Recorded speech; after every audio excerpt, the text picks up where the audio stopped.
Robert Lamontagne, collaboration spéciale. Les étoiles, comme les humains, naissent, vivent et meurent. Leur durée de vie est cependant beaucoup plus longue des millions voire des milliards d'années.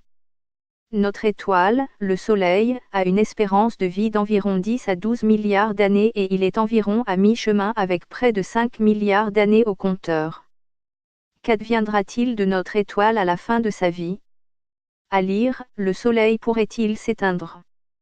C'est pour répondre à cette question qu'une équipe internationale d'astronomes, menée par Noémie Gia-Michel, une jeune chercheuse ayant complété sa formation à l'Université de Montréal et maintenant basée à l'Institut de recherche en astrophysique et planétologie, IRAP, de Toulouse, France, s'est intéressée à une étoile de type naine blanche appelée KIC 08 626 021.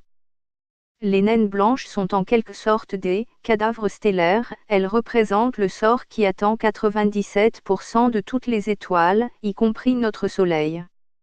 L'étude de ces étoiles mortes est donc une façon de se projeter dans le futur lointain et de comprendre comment évoluera notre étoile. L'équipe de chercheurs, incluant 3 astrophysiciens du Centre de recherche en astrophysique du Québec, CRAC, à l'Université de Montréal, a analysé les variations de brillance à la surface de KIC 08 626 021. Ces variations correspondent à des vibrations qui se propagent à l'intérieur de la naine blanche, un peu à la manière dont les ondes sismiques se propagent et provoquent des tremblements de terre sur notre planète. Et, tout comme les géophysiciens peuvent sonder les entrailles de la Terre grâce aux ondes sismiques, les astrophysiciens ont pu découvrir et comprendre la structure interne de la naine blanche KIC 08 626 021 par le biais de ces tremblements d'étoiles. Les résultats, publiés dans la revue Nature, montrent que le noyau de cette naine blanche est, tel que prévu, composé de carbone et d'oxygène. Il est cependant 2 fois plus massif que ce que la théorie prédit.